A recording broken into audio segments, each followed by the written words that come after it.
यहाँ पे बैठे सुप्रीम कोर्ट के एडवोकेट भी हैं और बैंकर्स भी हैं। तो जहां तक मैं बोलूंगा, हो सकता है कि इनको भी ये समझ में आए कि ये राजू मिश्रा जी सही कह रहे हैं। क्या आप में से कभी किसी ने ये देखा कि कोई बैंक अपनी निजी प्रॉपर्टी में अपनी दुकानदारी खोल के बैठा हो? कभी नहीं देखा होगा। गूगल पे भी सर्च करोगे कि कोई बैंक अपनी निजी प्रॉपर्टी में बैठा हो, जिसकी रजिस्ट्री हो, इख्तियार हो, या जितने भी आपके भौगोलिक स्थिति के हिसाब से हम नहीं बता सकते कि यहाँ पे जमीन के क्या क्या दस्तावेज होते हैं, ये तो नहीं भाई बता सकते हैं। लेकिन बैंक कभी अपनी किसी प्रॉपर्टी में नहीं बैठता। इसका सबसे पहला कारण मैं आपको बताता हूँ। और मैं कभी बैंक किसी प्रॉपर्टी को खुद खरीदता है, हमारे आप में से ही वो किसी को बेचता है। इसका सबसे मुख्य कारण मैं आपको बताता हूं। जितनी भी बैंक है हमारे देश में 8903 इतनी बैंक है टोटल, उसमें प्राइवेट भी है, एनबीएफसी भी है, फाइनेंशियल इंस्टीट्यूट में बहुत सारी चीजें हैं। इतनी ही बैंक है। अब उनकी शाखाएं हैं और लाखों में पहुंच जाती हैं। एक्चुअली ये बैंकिंग सिस्टम क्या है, सबसे पहले हमें इसको समझना होगा कि ये इतना बड़ा झोल करता है तो कैसे होता है। बैंकिंग सिस्टम चलता है यूनाइटेड किंगडम ट्रस्ट से। आप लोगों ने किसी ने नाम ही नहीं सुना होगा कि ये यूनाइटेड किंगडम ट्रस्ट क्या चीज है। और ये मैं नहीं कर रहा हूँ, ये उन्हीं के दस्तावेज करते हैं। आप निकालोगे गूगल में बड़े आसानी से मिल जाएगा। जितने भी बैंक होते हैं सब यूनाइटेड किंगडम ट्रस्ट के सदस्य होते हैं। और जब आप हमारे आप में से ही कोई अगर एप्लीकेशन लगा दे कि हमारे पास 200 करोड़ की लिक्विडिटी है और मैं बैंक ओपन करना चाहता हूं, तो आपको एक सबसे पहले एक फॉर्म मिलेगा, उसको भर के आपको यूनाइटेड किंगडम को देना होगा।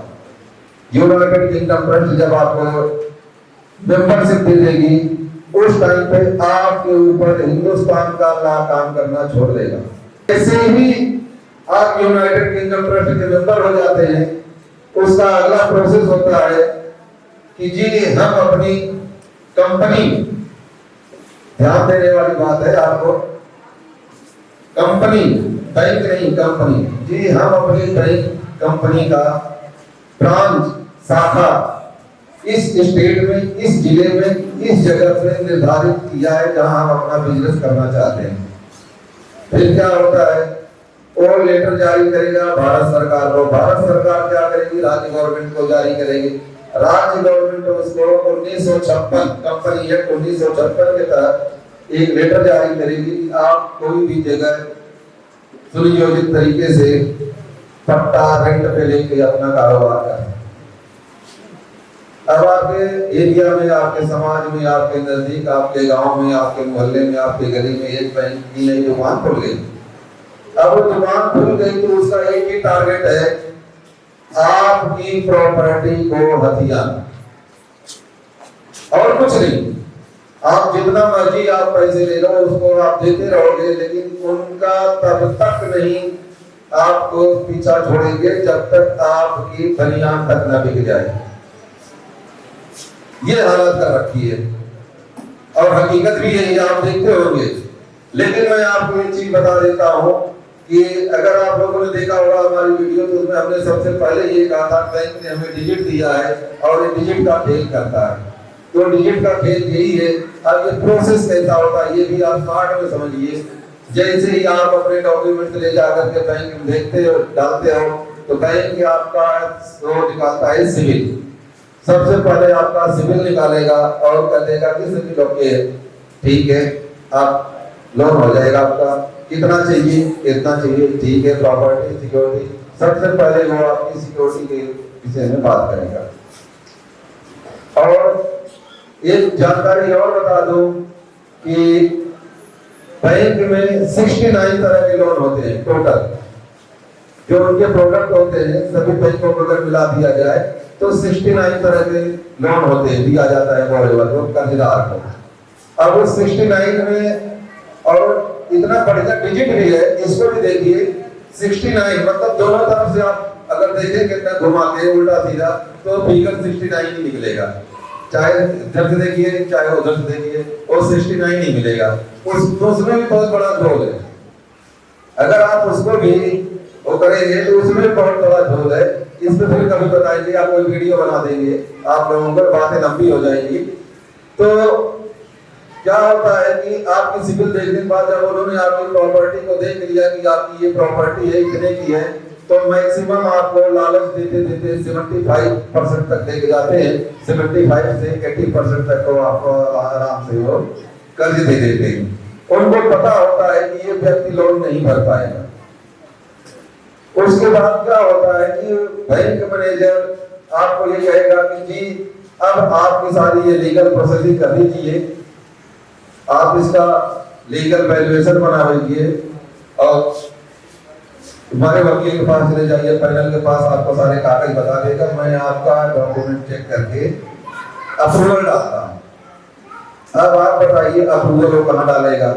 अरे सीधी सी बात है, राजू मिश्रा को पैसे की जरूरत है, आगे नहीं भाई के पास नहीं, भाई जी हमें 500 रुपए चाहिए, 5000 चाहिए, 5 लाख चाहिए। नवीन भाई क्या करेंगे? या तो अपने अलमारी निकाल देंगे या कहेंगे आजा बैंक चलते निकाल के दे देते हैं। सिंपल सा है ना। अब ये थोड़ी कहेंगे नहीं नहीं जी मैं मोदी को फोन लगाता हूँ, मोदी कहेगा उससे पूछूंगा, फिर हमारे यहाँ के मंत्री से बात होगी, फिर आपको देंगे। ऐसा तो नहीं होगा ना। सीधा ही नवीन भाई कहेगा लो भाई अपने पैसे और आओ साइन करो, चेक वगैरह जो भी हमारी सिक्योरिटी है तो चलो। लेकिन यहाँ हमारे आपके दिमाग को डाइवर्ट किया जाता है सिर्फ इसलिए ताकि आपकी मानसिकता में ये बढ़ जाए कि हमने कर्ज ले लिया। सिर्फ और सिर्फ इसलिए किया जाता है और कुछ नहीं। दूसरी चीज, अब वो क्या करेंगे? आपको कहेंगे जी आपका अप्रूवल डाल देता हूँ, घंटे 2 घंटे में आ जाएगा, या आप कल आ जाना। आप गए जी, आपका खाता खोल दिया, आपका लोन अप्रूवल हो गया, आपकी पेमेंट आ जाएगी। उसके बाद आपका एक खाता खोल देंगे। खाता खोलने के बाद फटाफट कंप्यूटर से डिजिट टाइप किया, दिखा दिया, देखिए जी आपके 50 लाख लोन आ गए, 50 करोड़ लोन आ गए, 1 लाख लोन आ गए, 10,000 आ गए, जो भी था व्हाटएवर जो आपने रिक्वायरमेंट रखी है वो उन्होंने डिजिट दिखा दिया। अगर आप ये करो मैनेजर साहब 10 लाख रुपए लोन तो है ये, इसमें मुझे 1000 रुपए नकद दे दो ना, 9,999 रुपए इसमें डाल दो, 1 ही रुपए मेरे को दे दो, नकद दे दो। कब नहीं देगा? दे ही नहीं सकता कि उसके पास अधिकार ही नहीं। देगा कैसे वो? बैंक में होगा तब देगा ना। अब ये खेल समझिए आप। होता क्या है, जब वो अप्रूवल डाला जाता है तो ये बैंकिंग सेक्टर के बैठे हैं मैनेजर साहब, वो आप लोग सीधा पहले और बैंकिंग कराते हो ना साहब अपने सीनियर को, वहां से अप्रूवल हो गया था लोग। देखिए आपके सामने ही बता रहे हैं। अब क्या होगा कि वहां से, और एक चीज और बताएं, जब आप लोन निकालने की कोशिश करोगे ना तो बैंक मैनेजर क्या कहेगा कि आप एक काम करिए, चेक लगाइए और चेक से पैसे निकालिए। तो उस टाइम तो आपके नाम का चेक होता नहीं है। हर बैंक में जितनी भी बैंक एनबीएफसी है उनके पास एक चेक बुक होती है, और वो जो चेक बुक होती है वो बैंक की होती है। उसके अंदर जो है 16 से 20 डिजिट लिखा होता है, और उसमें उस एरिया का पिन कोड से लेके ब्रांच कोड से लेकर के पूरा आइडेंटिफिकेशन होता है। जब वो चेक आप लगाओगे तो ऑनलाइन नेट पे जाएगा, कौन बैंकिंग ऑफिस के झोल वाला है भाई साफ करो इसको, धड़ा निकल गया, पैसे निकल गया। आपने फॉर एग्जांपल स्टेट बैंक से आपने लोन ले लिया, अब चेक आपने लगा दिया, चेक लगाया यूनियन बैंक में, पैसे कहां से निकाला आपने? यूनियन बैंक से। चेक कहां का लगाया आपने? एसबीआई का लगाया। डिजिट कहां का हुआ आपका? यूनियन से। क्रॉस हो गया ना, तो आपने डिजिट का खेल खेल लिया, जबकि ये अपराध है। हमारे लिए भी अपराध है, बैंक के लिए भी अपराध है। इसके विषय में अभी लीगल टीम बताएंगे हमारे वकील साहब। और हमारे आपकी मानसिकता बन गई कि हमने 10 लाख रुपए लोन ले लिया, 50 लाख ले लिया, अब हम कमा कमा के उसको भरते रहे, कभी ब्याज भर रहे, कभी पैनल इंटरेस्ट भर रहे, कभी कुछ कभी कुछ कभी कुछ, लेकिन वो कभी घटेगा नहीं। मिनिमम 10 साल तो घटेगा नहीं, और 10 साल के बीच में ही पता चला आप एनपीएस जितनी भी उनकी भाषाएं हैं सब आपने क्रॉस कर। बात को लंबा न करते हुए आपको आते हैं टॉपिक पे आते हैं। सबसे पहले आपने 3 काम करना है। अगर आपको अपनी प्रॉपर्टी, दुकान, मकान बचाना है, सिर्फ 3 चीज से आप बचिए। उसके बाद बैंक आपका कुछ भी नहीं कर सकता, ये मेरा दावा है और चैलेंज भी। पहला, उनके जितने भी कॉल आए आप सुनिए। ये ना करिए कि आप उनके फोन ना उठाए, फोन उठाओ, कोई दिक्कत नहीं। ऑटो रिकॉर्ड पे रखिए, सारी बात रिकॉर्ड। गाली दे तो गाली जवाब, गाली दो, गाली देना संविधान में कोई अपराध नहीं है। जो वकील साहब बैठे हैं सुप्रीम कोर्ट करके पूछ लीजिए, कोई धारा नहीं लगती गाली देने की। ध्यान रखना, खुला बोलता हूं मैं, कोई डरता नहीं हूं, खुला बोलता हूं। अगर गाली दे तो गाली देना संविधान में कोई अपराध ही नहीं है, तो क्या गाली आप धारा लगाओगे? मुंह मेरा है, जो मर्जी बोल दे। लेकिन अपने आप को, हम लोग संस्कारी लोग हैं, उनके जैसे गुंडे लुच्चे लफंगे नहीं, हमें अपने हिसाब से चलना है। दूसरी चीज, जब भी आप रिकवरी वाले आते हैं, उनको घर की ड्योढ़ी के पास ही भटकने दो, दूर से ही उनको बात को, आप जानते ही नहीं। हम लोग क्या करते हैं, और आ गया मैनेजर, आ गया, देख लिया, आओ साहब, अतिथि देवो भव। हम उनके मान सम्मान में चाय पिलाने, और वो क्या करते हैं, जो कर अभी बकरीद गई है, तो बकरीद में आप लोग जो है बकरे को अच्छे से नहला धुला के, हाथ धोल पहना करके उसके वो बलि देते हैं। सेम वही मैनेजर करता है। जितना उसका मान सम्मान करोगे, उतनी तेज चाकू रखेगा वो छीनने के लिए आपको।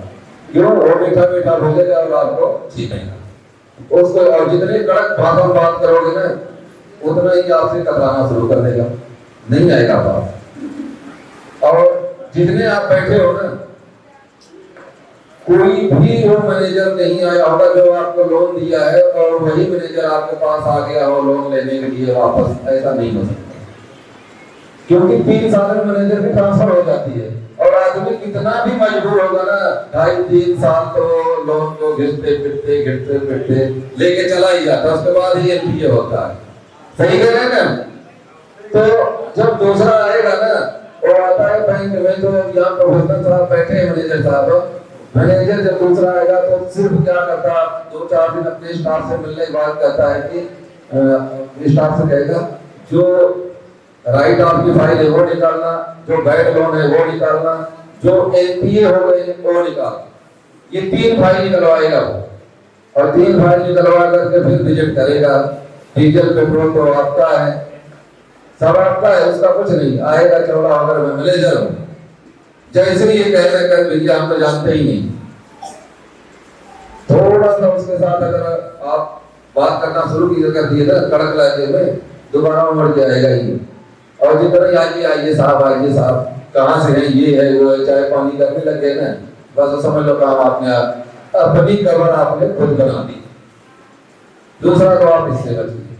तीसरा, आजकल एक और इन्होंने फंडा रचा हुआ है, और जो या तो हम मान लें कि हमारी अज्ञानता मान ले, या कानूनी जानकारी न होना मान ले, या डर मान ले, जैसे भी आप मुझे समझे।